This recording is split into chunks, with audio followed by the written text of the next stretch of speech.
Hello everyone, welcome back to Trifecta. We're starting over here at the clay farm we constructed last episode. As you can see, the interior has had a little bit of a makeover. I went for something a bit different here. Bricks of course make sense since we now have over 14,000 clay balls. Mixed in some terracotta, we had the dark oak from last episode. Kept the brass casing and dark oak flooring. And then as a bit of an accent we have create cut diorite. Yeah, polished cut diorite and the regular cut diorite. And of course we sprinkled in a couple of industrial iron blocks. These things are so amazing. So yeah, it's nothing too fancy. We still have to finish the exterior of this place. We also have a bit of a catwalk out here. And this is where the clay ends up on this depot. This weighted ejector is sent up to that depot up there, and the mechanical arm should place it in the chest, just up there. That of course joins the item vault, is displayed on this display board. Currently we have 0, it's all converted into mud, and most of it is in clay form. But yeah, somehow we have to feed the mud into this weighted ejector, which is going to be received from the trains. But that isn't something we'll look at this episode. I want to move on from this project for today. The last thing before we leave this place is to make sure we can turn it off. You guys know that on-off switches are very important here on the server. It's kind of a unwritten rule. So we're going to add a redstone link on the back of this casing, which has a lever. Frequency for mud and clay. That's going to be connected to the receiver end on this clutch. Again, clay and mud frequency. And the clutch, when given a redstone signal, will prevent any rotational power from being sent through. So that effectively stops the contraption in its place. I also did increase the timer on this thing to 10 minutes. Yeah, it's on a 10-minute timer right now. But the clutch should now be active. Oh yeah, we can see a light on there. And the gearbox at the other side is no longer spinning. So every 10 minutes, this thing is going to receive a signal. But the contraption is going to stay where it is. And just before we leave today, I'm going to stop all the rotational power. The water wheels are still on. I wonder if there's a way to disable these automatically. I suppose you could have a row of pistons preventing the water from flowing, and effectively place blocks here, right, if these are not connected.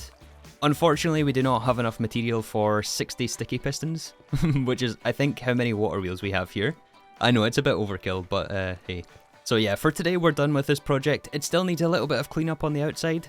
Although it's not going to be too bad, and we still have to add the loading and unloading station into the trains. We still got to design and build a cargo variant of the train as well. And once we have that, we'll design the onloader and offloader, but since we don't have that, we have to load the train manually. And it might not have enough storage capacity for all of this stuff. This was brought in multiple trips. Yeah, I brought a lot of stuff out to this farm. There's like half our storage room here. But I think we want to take it all back. We don't want to leave stuff here. Yep, this is going to take multiple trips. Oh, I can't get over how cool these trains are. Oh, it's so awesome. Don't mind the rails here, the rails are still a mess, but you know.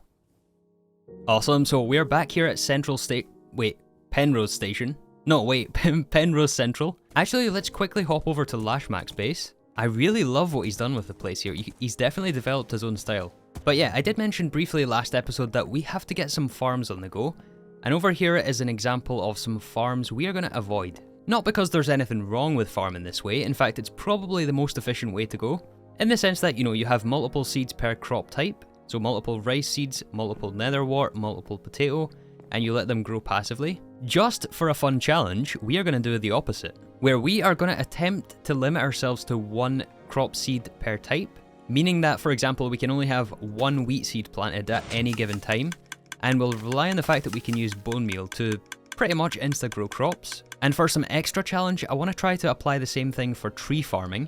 Although I'm going to anticipate some of your guys' comments. For jungle and spruce, we're allowed to plant 2x2, so that's 4 saplings. I know for a fact one of you guys would comment that. So 3, why are we doing this? Well, the simple answer is I just want the extra challenge. It also gives us an opportunity to flesh out the storage and train network. Since unless we want to put up with the rates of just one crop, then we have to send bone meal all over the place. And to be honest, we need all the bone meal we can get, so may as well start now. Here is another one. But yeah, I think this could be an extremely fun challenge. One more exception is the windmill here. This was built before any rules were in place, so this doesn't count. This, of course, is to make McFold's hamburgers, so this will stay here, but it's pretty slow as it is. Oh yeah, and just one more clarification, this is not a server rule, this only applies to us. This is a completely self-imposed rule set. Although, if anyone else wants to try the challenge here on Trifecta, or if any of you guys want to try the challenge, I definitely want to hear all about it. See if it's even possible.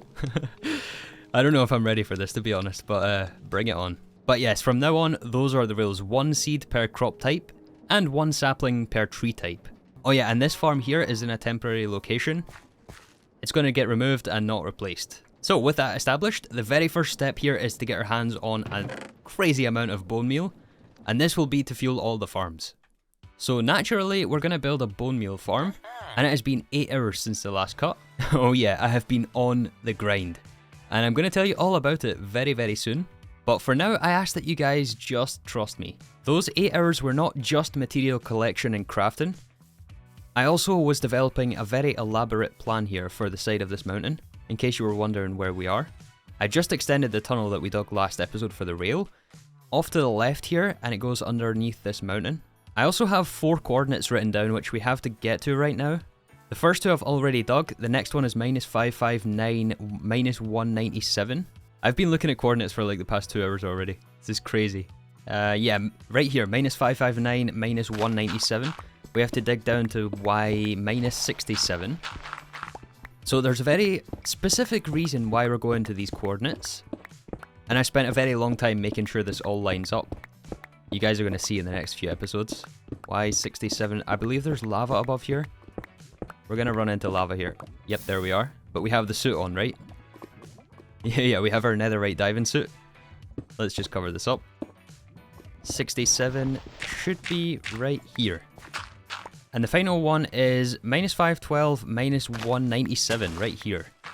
And again, Y at level 67. I said minus before, but it's positive 67. And we dig along and we should meet at the 4 corners. There it is. Alright, so now that we have the 4 corners, it's time to run the cannon and build this farm. But first, let me tell you about the materials for the farm. These 2 double chests right here. So it all started with some packed ice collection. There was some out by our clay and mud converter. So we were able to get the couple of stacks of packed ice that we need for the farm with our silk touch pick. It was pretty chill. Pun fully intended. Yeah, but it wasn't too far away from the clay farm. In fact, it was in render distance. And I was out there anyway to collect clay since we're going to build the farm out of terracotta. But not just regular terracotta, green terracotta, which means that we're going to need green dye. And I also picked cyan stained glass, which we also used for the clay farm, although we had no more. And we used all of our cactus to craft cyan dye. So we found ourselves out in the desert, 2,000 blocks away, off to collect some cactus.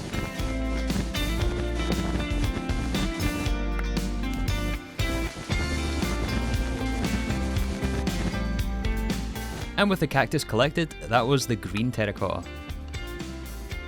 Also for the farm we need 2 stacks of observers, around a stack of composters, which of course is how we generate the bone meal for the farm. Not super expensive, but our wood supply leaves a lot to be desired right now.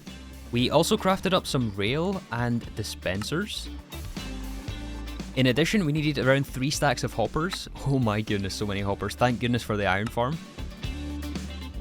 And then there was over 2 stacks of target blocks, and I have a bit of a confession to make here.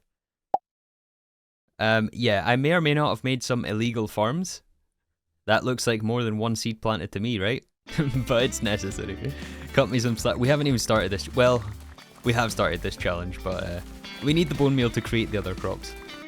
So 2 stacks of hay bales, and we have to combine that with redstone dust, and at this point we were completely out of redstone. So this is where we can make use of the server economy. And as we saw last episode, Lash Mac does sell as redstone. Unfortunately though, his shop did break, and it wasn't my fault. The door was broken when I got there, so we kind of had to break our way in. He did assure me that the shop was open though. And yeah, 2 diamonds for 1 stack of redstone blocks is such a good deal. So we went ahead and purchased 9 stacks of redstone blocks. 18 diamonds, I would say that is a good deal. We definitely did pay for them, although the payment system is broken as well as the exit door.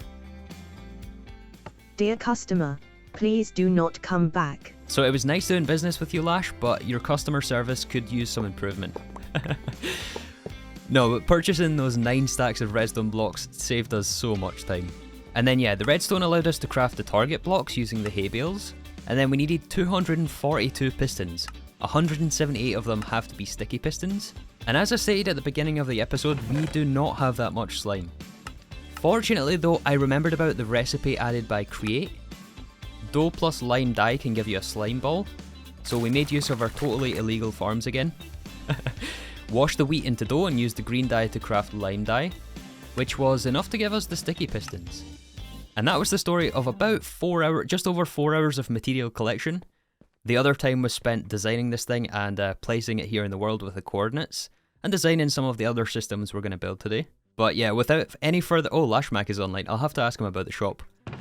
But yes, here we are. We have all the resources here. Let's just get this thing built, shall we? Well, it's been about 4 hours since we started the schematic cannon, and if you guys ever mess with this thing, never ever ever ever take the schematic out before it's finished, because yeah, 4 hours and I accidentally restarted. We have to restart, it's not finished yet. And I had placed a bunch of blocks down here. I'd smoothed out this floor, filled in a bunch of the gaps in the caves and whatnot, placed a bunch of torches. This thing became a mob farm very, very fast. And in fact, we had several creeper explosions. I mean, which is good because the cannon does cost gunpowder to run.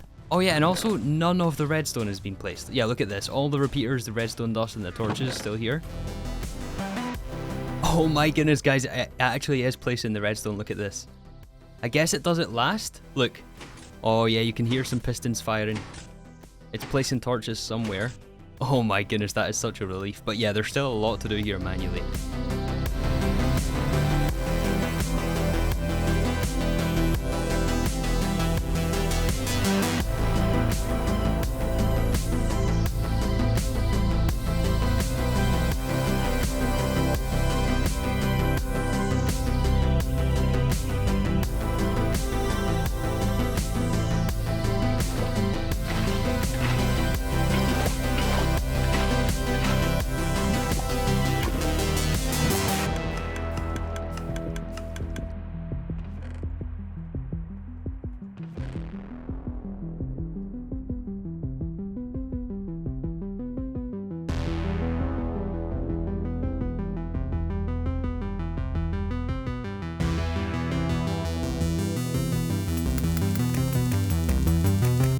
Alright, so the farm is built, but I thought I'd bring you guys back for the very first test here. I'm also getting a little bit too carried away with the aesthetics, but yeah, let's make sure this thing does turn on, since any number of things could have went wrong during the construction with the cannon, with some of the modifications I've made, with some of the extra blocks we've added. So fingers crossed it does actually work here. But yeah, often the first test is the most exciting, is the most thrilling part of this, hopefully the most satisfying. It's a little bit like building a PC, you know, when you put all the components together, you hit the on button for the very first time, everything spools to life, or perhaps not, which may or may not have been a situation I've found myself in a couple of times. But that's not going to happen here, it's going to work flawlessly the very first time. So yeah, as you can see, I did make a start on the aesthetics, just to give you guys an idea on what we're going for here. And again, it's very different to the mud and clay farm. You know, one trap I always fall into is picking the exact same block palette in the whole world, and I kind of want to challenge myself to get away from that here. So we have some very unique additions in the form of stripped acacia, we have packed mud, so we certainly need a wheat farm to sustain this and expand the farm. White terracotta in the ceiling, which again is something I've never ever used before. All of the copper in the floor is eventually going to all age down to the final stage. I mixed in some brown stained glass, which I think it looks not too bad. I might have to try to get some connected textures. I'm not sure if those are available on Fabric. But yeah, either way, I think it looks pretty decent. And yeah, I think not a bad start for the aesthetic of this farm. However, we have to make sure this thing does turn on, as I mentioned. So in case it wasn't obvious, this thing is a moss farm. It's going to convert all of the moss into bone meal using the composters here. So just as a quick reminder on the moss mechanics, I just got done filling these dispensers. We have to prime the system with a tiny bit of bone meal, and then after that it should be fully self-sustaining. Just make sure we got all the dispensers here. There should be, I think, 6 dispensers. No, 8 dispensers, 4 on each side. Yeah, and they all have at least 2 stacks of bone meal. So whenever you have moss next to stone, you give it some bone meal, which is what the dispensers are for. It will convert the nearby stone into moss blocks. There is a bunch of different stuff it's able to convert, like dirt and andesite, diorite, rooted dirt, podzol. The one we're using in the farm though is stone, since we have a bunch of stone generators up here. And then there's some double piston extenders to extend them along the floor. And that effectively creates a big sheet of stone here in the farm. And this is what gets converted. Alright, so let's just turn this thing on, shall we? The switch for it is right here at the end of the farm. But we're eventually going to put this in the control room. So yeah, I guess here goes nothing. I do hear the pistons. A bunch of clocks. Oh yeah, we can see the compost. Okay, let's go up above. Let's see what's happening. I believe we are making bone meal, right? Oh yeah. Oh yeah. Okay, so you can see what's happening here. The dispensers are converting the stone into moss. And then on a timer, it's releasing the trapdoors for water to push it all to the center. Going into the hoppers, into the composters, and we should get bone meal in this glass tube here. The output is this water stream right here, but I believe it has to fill all the dispensers to capacity first. Yeah, all of these dispensers that we primed, I think have to fill to capacity before we get any output. Oh yeah, you can see the bone meal right there. It's being dispensed into the water streams, that goes over these hoppers, and it's going to fill the, it's going to fill the dispensers first. And it goes from right to left, or if we're looking at it this way, left to right, it's going to fill these ones first. Cycle around, then fill these ones, and then end up in the output stream. So yeah, this is a fully vanilla based farm, and it's a design by Mango and a bunch of other contributors. I'll make sure to put his video link in the description. Of course, there are ways to farm moss and bone meal using Create, but yeah. I kind of wanted to just build a big bulky system like this. And yeah, this thing is going to be super fast. We don't necessarily have to go for the meta every single time, although you could argue that Mango is the meta. Mango is amazing. Mango's farms are so good. Look at this. So I was just chatting to Lash Mac and he said he'd be willing to give us all of the cobbled deep slate we can carry. I would quite like to use cobbled deep slate in this build, so let's see if we can see where he is. Okay, so we found a Lash, but he is muted. No? Yes, you are muted. This is always the case. Every time we go to Lash Mac's place, he's always muted. Always muted. He doesn't know the button, doesn't know the hotkey. Lash Mac. Oh, he's made a group. He's made a group. Hello? He's still muted. Look, he's still muted.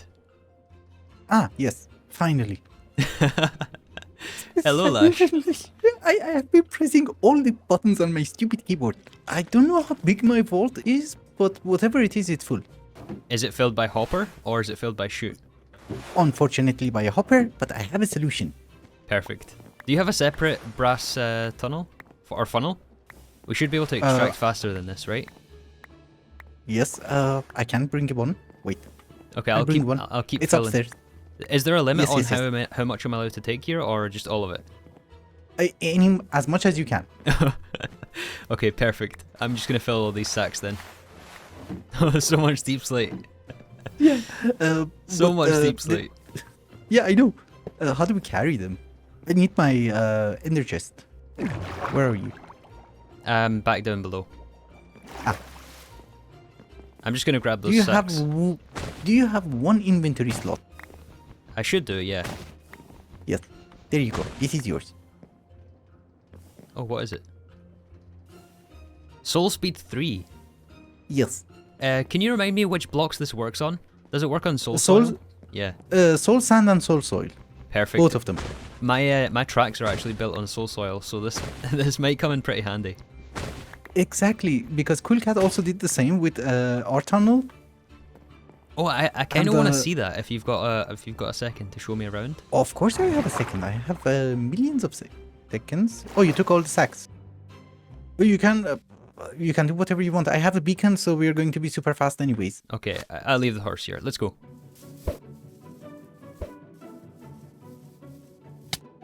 I have... Poor throw, Lash. Yeah, but I was never good at this. I beat you to it. Oh, nice. This is so cool. No, you don't have soul speed, do you? No, I didn't put it on there yet. Okay. No. Okay, come on one of the tracks. We run. Oh no, of course you're gonna beat me. I don't have soul speed. No, no. But the funny thing is that by how fast am I going to beat you?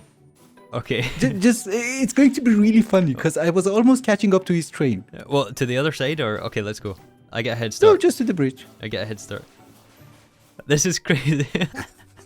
I don't stand a chance. What if I pearl? No. Yeah, exactly. No, but with the pearl even. Oh. Yeah, the pearl is not bad. And No, but the pearl is good. Oh, by the way, today we had a raid. You can have one because Cool Cat gave me like 3 of them, and well, I'm not gonna die anymore. Oh, you're very generous today. Thank you. Are you trying to imply something that I'm gonna die? No. No, I just wanted to make sure that your number does not increase. Mine is going to increase because I have to make a segment about you and I have to die. Oh, you have to. I have to do. I don't have a choice. Yeah, we're gonna have to pick out a route, by the way, to link our tracks together. I don't know if you have a specific route in mind for your own tracks, or if you're gonna have any tracks around here. It doesn't necessarily need to be at the lava pool. You could just have a train stop at the lava pool, a train station. And the main station for items is elsewhere. Could be another option. Oh, that is true. Oh yeah, that's true. It doesn't have to be... Yeah, exactly. Item transportation has nothing to do with your station. Okay, no, just... Where's the fork? Oh, it's there. Oh, then I don't need that mountain. I can use this mountain. Why do you need a mountain? Just go through the valley here. Just cut through the valley. Just go diagonally. You don't have anything to do here in the valley?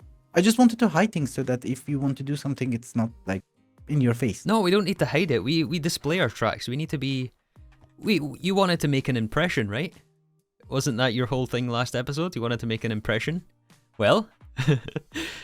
yeah, sure. A track is one way to make a tree-line track. Yeah? Yeah, I'm going to make a huge station.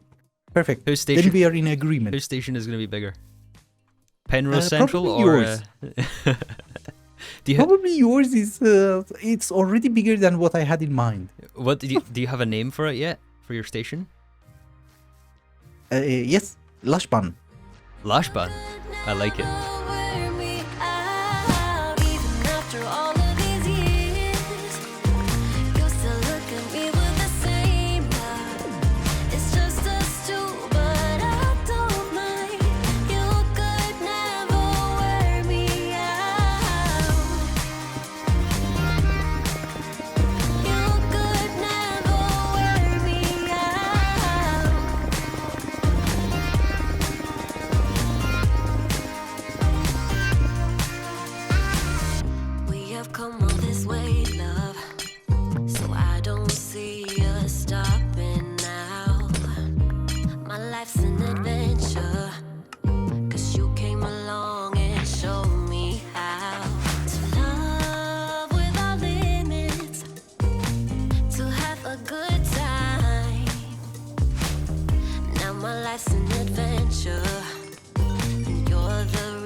I'm gonna go ahead and say this might be one of my favourite builds I have ever constructed.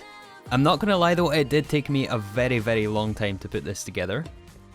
And thank goodness for the schematic cannon, because without that, I'd be here for hours and hours still placing blocks. But yeah, it took me a very long time to design and creative. I'm just grabbing up this copper here. Some of it is still yet to age, but let's go ahead and place it in the build. This is granite, this is not copper. I think we got the rest though. Most of it is already aged down. Oh yeah, check this out. Now that is what you call a bone meal farm.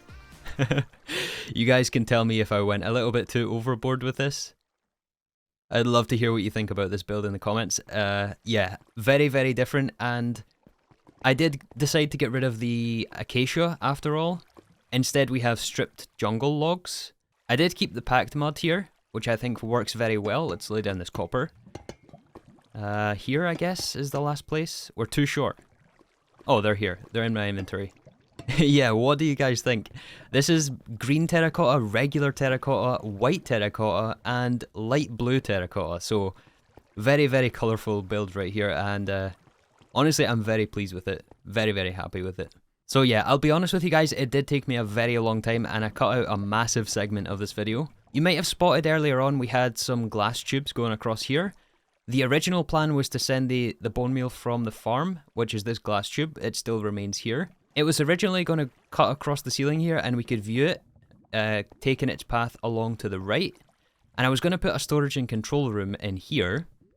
And it kind of still is, but I decided to put the item vaults out in the main room above the farm, since we don't really have anything else to put on the walls and it would just be a blank wall otherwise. So I thought we'd have some functionality instead of just a blank terracotta wall. Plus we don't have too much space before the train, which is down here. More on that in a second though. Alright, so in the segment that I cut out the video, we did end up making profit in the bone meal. So the dispensers here have filled up many, many, many hours ago by now. Not that one, that's the dropper. These dispensers that we primed with bone meal, it's now fully self-sustaining. I haven't turned this thing on in a couple of hours at least, so let's double check to make sure the farm still works. It should. I haven't messed with anything in the farm itself, but we should be seeing the bone meal come up this water column. Very, very loud. That's the only downside. We have to turn our game sounds down when we run this thing. Yeah. Yeah, so after a second, we should start to see the bone meal here appear in the bubble column. I believe it's just going to collect up there. Yes, perfect. That right there is the fuel for our farming empire. So there's also another section of this this build which goes above. Let's turn the farm off because that's not fully hooked up yet. The bone meal is just going to collect at the top of the water column. And obviously we don't want to spill a bunch of item entities on the floor. At least with nowhere to go. So yeah, for now the bone meal is just going to collect up there. You might spot a little brass funnel. Oh, we have stuff everywhere. There's just chests. We have a big chest monster. It's getting out of control. I need I don't know where anything is anymore. We need to build our full storage room, but there's way too many things to do right now. So I guess we're just going to put up with it. Oh yeah, also thank you very much Lash for the deep slate, but we didn't end up using deep slate. Originally I had mud and... Wait, yeah, it was mud on the where the green terracotta is and deep slate underneath, but I didn't really think it works with the terracotta. The deep slate that is, so yeah, I think the combination that we have here is the best. The best that I could come up with anyway. I'm sure they're, well, I guess it's subjective, so this is the best way. And that trapdoor is not supposed to be open either. Oh yeah, one thing I am finding myself getting better at is integrating lighting into a build. Like up here we have glowstone right here in the floor, and yeah, lighting makes all the difference. It definitely does make all the difference. I'm not so sure about these copper lanterns from supplementaries, but we needed something in there. And the glowstone didn't quite fit anywhere. Torches definitely do not belong in this build. I don't know if it's light enough though. Yeah. Here we have to add at least another light somewhere. So we'll have to add 2 more water sources here. I don't think a spillage is that big of a deal here. It's not gonna make a huge mess, I don't think. Other than the fact that we have our diving boots on and we can't swim. that is such an interesting trade-off. And speaking of can't swim, well, it's not really can't swim, but I was collecting terracotta. You might have spotted in the time lapse when I went out to the mesa again, and we ended up losing Threefold. I can't believe it. We lost Threefold. That was such a good horse. I mean, he didn't drown. He froze to death in powdered snow. So I guess we're looking for a new horse name. If you guys have any suggestions, Threefold will live on forever. But His saddle is right here. And his horse armor. Alright, anyways, I'm going crazy here. We need a way to get up to the second portion of this farm. For now, I'm just going to build a ladder. And it's actually above all of these item vaults. We have, well, this is some create machinery. And it's about time, right? This is the only create machinery in this farm at the moment. Although I do have plans to add lots and lots more. So yeah, this is the brass funnel right here. It looks like the bone meal did make it all the way to the top. And it's going to be sent along these belts. Hits a brass tunnel where it gets split. I think we just want this on split mode. We don't need it on forced split. It doesn't really matter. They both feed into item vaults. It also goes straight on here through this brass tunnel. And this is just covering up the skylight which is in the farm. This is the very center point of the farm. So it's just sent along a belt through here, covered up, and then goes to the other vault on the other side here. Nothing super fancy on this top section. But I made sure to keep all the walls stone. You guys know me with the wiring tunnels. I was going to exchange all this, but yeah. A lot of it was dirt and ore. I did make sure it was all stone. Alright, so now that we've seen all that, we do need to generate rotational power to spin the belts. It doesn't require... You guys actually reminded me in the comments. As of, I think it's 1.18, the belts don't require any stress units, so as long as you give them rotation, they will spin. Let's add the water in first. And we want them spinning towards us. Let's see if it's going the right way. Yes, this way. Same on the other side. And you know what? Just for consistency, I think I'm going to cover all this up. Just behind the water wheels.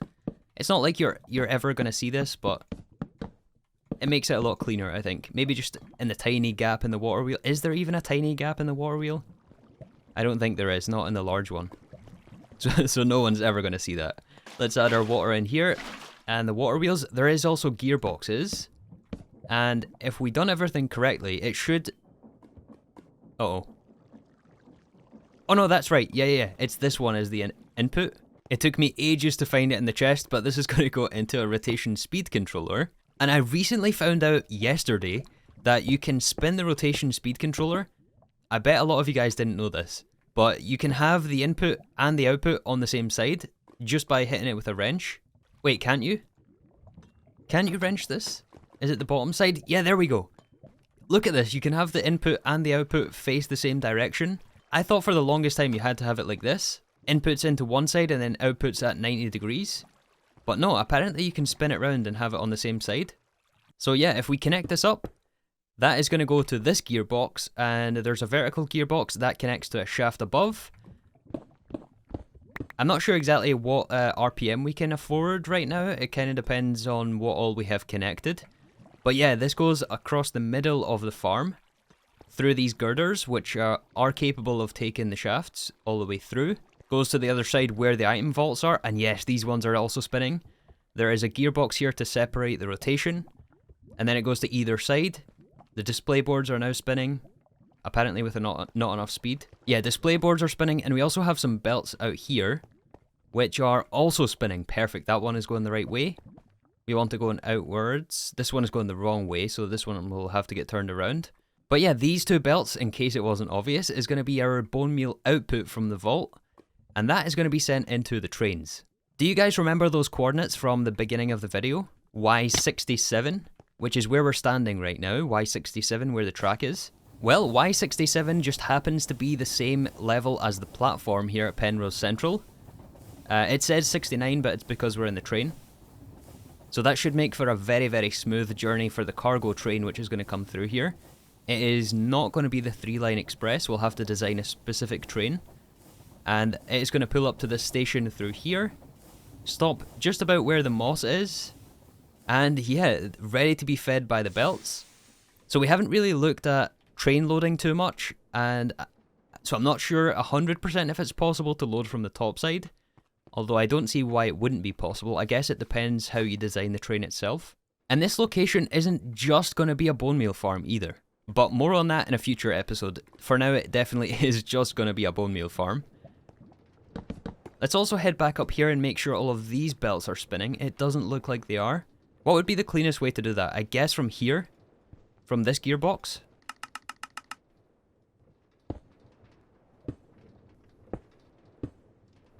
Alright, we have got everything moving, and you can see here the first 6 bone meal that found its way onto the belt. is going to make its way into the item vault, where we also have a smart observer. We use this at the mud and clay farm, connected to the display link. Let's also add some torches just in case here. I think everything is lit up enough. We definitely do not want creepers now. And yeah, the display link should list the clay here. Oh yeah, not enough speed. We'll have to increase the rotation speed controller.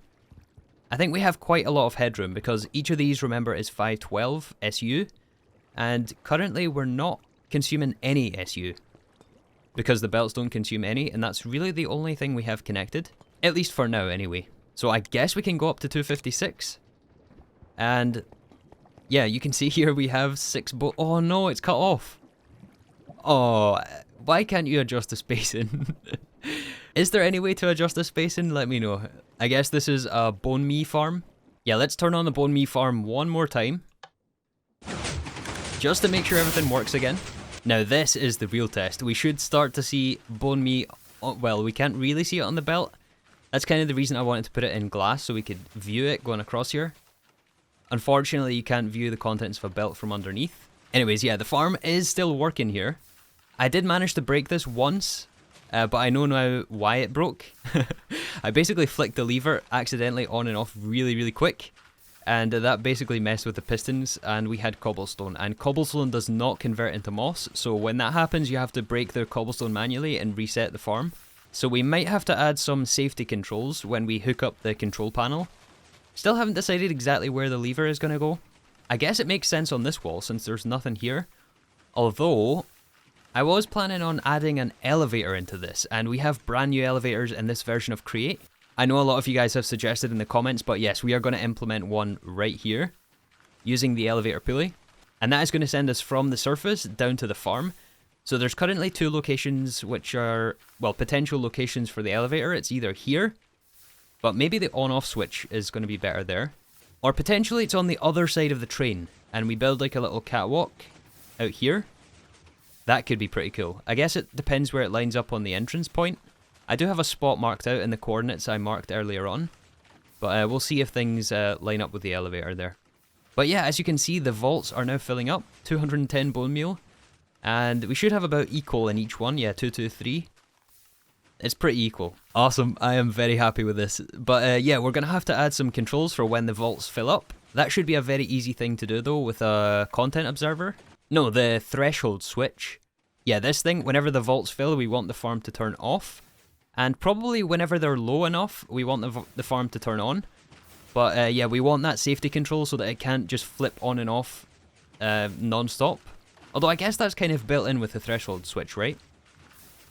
Anyways, guys, that is going to be it for this episode. I hope you enjoyed it. I definitely did, although it was a massive grind today. I decided to delay the episode. I know that you guys enjoy the consistency of Trifecta, and I definitely do as well, but I really wanted to get that farm off the ground, since that is going to allow us to farm basically everything else in the game. I'm curious as to how much iron we have now. Oh yes, perfect. This was down to like a few rows left a number of days ago, but I've been in this area so long that, yeah, these iron golems keep spawning. And this is something else we have to cover up. That Bonemeal farm set the standard, which I want this whole place to be. But, yeah. Same with this bridge. This also needs a couple of tweaks. It's been a while since we constructed it, and every time I look at it, especially these pillars, they need fixed. Anyways, guys, thank you so much for watching, and I hope to see you all in the next episode of Trifecta.